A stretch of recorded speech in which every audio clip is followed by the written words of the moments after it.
आप देख रहे हैं उत्तराखंड का नंबर 1 डिजिटल चैनल उत्तराखंड खबर। नमस्कार, उत्तराखंड खबर में आपका स्वागत है। प्रदेश के नवनियुक्त राज्यपाल लेफ्टिनेंट जनरल गुरमीत सिंह ने आज बुधवार को उत्तराखंड के राज्यपाल पद की शपथ ली। गुरमीत सिंह ने राज्य के 8वें राज्यपाल के रूप में शपथ ली। उच्च न्यायालय के मुख्य न्यायमूर्ति RS चौहान ने उन्हें राजभवन में शपथ दिलाई। राजभवन पहुंचने पर कैबिनेट मंत्री गणेश जोशी, स्वामी यतेश्वरानंद, मुख्य सचिव SS सिंधु, पुलिस महानिदेशक अशोक कुमार, सचिव ब्रजेश कुमार संत आदि ने उन्हें पुष्प गुच्छ देकर स्वागत किया। जय हिंद। ये मेरे लिए एक गौरव का विषय है कि मुझे देवभूमि और वीरों की भूमि उत्तराखंड की सेवा करने का अवसर मिला है। प्रदेश एक समृद्ध सांस्कृतिक और ऐतिहासिक विरासत रही है हमारे प्रदेश की।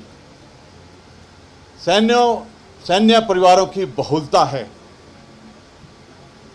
हर एक घर से सैनिक है। ये मेरी सेना की एक्सटेंडेड फैमिली है। ईश्वर के आशीर्वाद से पहले मैं देश का सिपाही बनकर देश की सेवा कर रहा था और अब वीर सिपाहियों की वो भूमि जिन्होंने उनको जन्म दिया, उनके साथ रहकर उनके परिवारों की सेवा कर सकूंगा। उत्तराखंड के वीर सपूतों को जन्म देने वाली माताओं बहनों की वीरता की कहानियां हम सब परिचित हैं उनसे। ऐसे में यहाँ के बच्चियां सैनिक स्कूल, NDA और फौज के लिए प्रेरित कर राज्य में वुमेन एम्पावरमेंट का नया अध्याय लिखा जाएगा।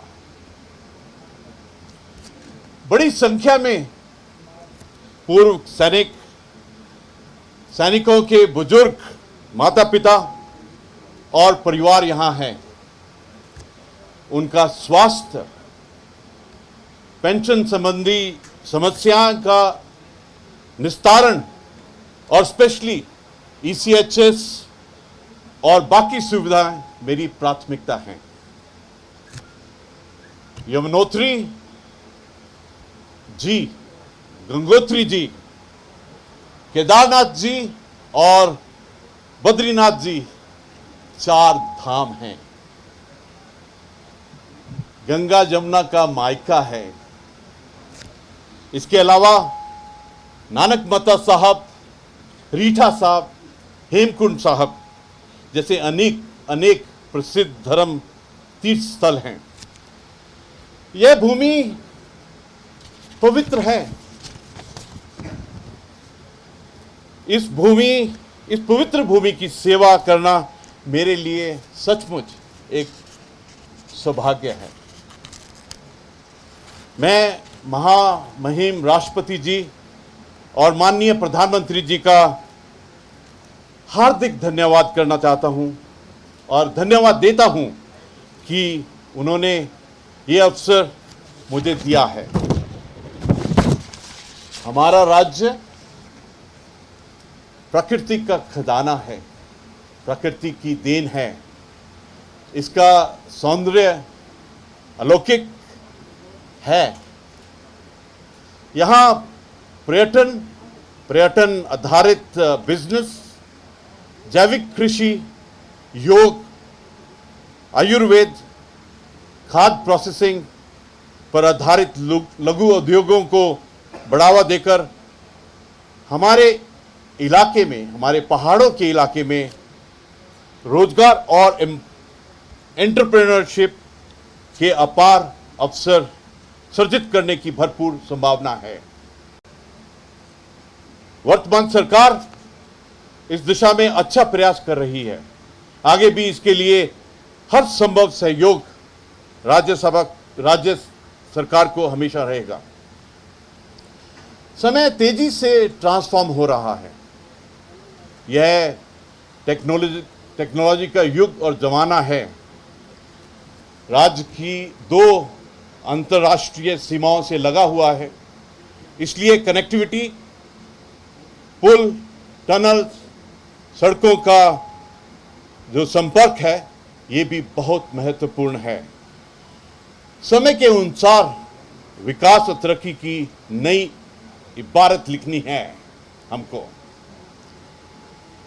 अंत में इतना ही कहना है कि सभी को साथ लेकर समरसता से एक दूसरे का सहयोग करते हुए स्वस्थ लोकतांत्रिक परंपराओं को आगे बढ़ाना और प्रदेश हित, देश हित और जनहित कार्यों का करना है। जो अपेक्षाएं इस गरिमापूर्ण पद से राज्यवासियों को होती हैं, उन पर खरा उतरने का प्रयास करूंगा।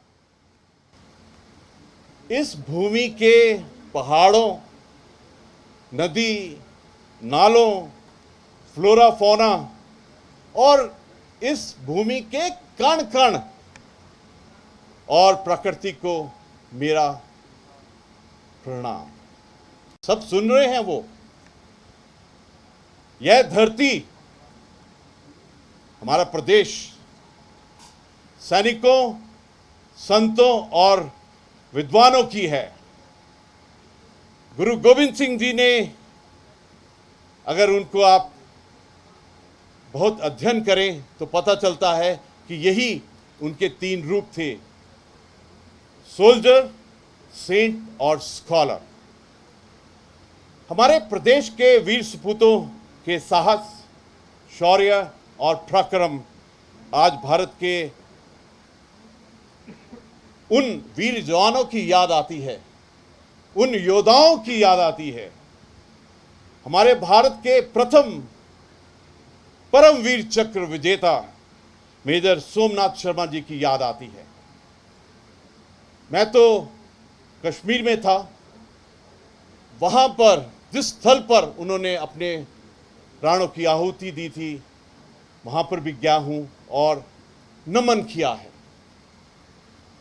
लेफ्टिनेंट कर्नल धान सिंह थापा वीर चक्र को नमन और श्रद्धांजलि देता हूं। वो हमारे परिवार के सबसे बड़े गौरव हैं।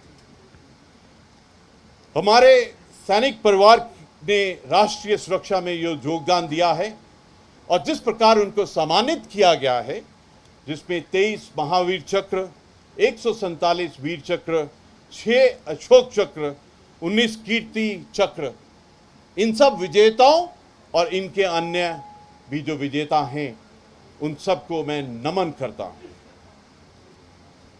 जय हिंद।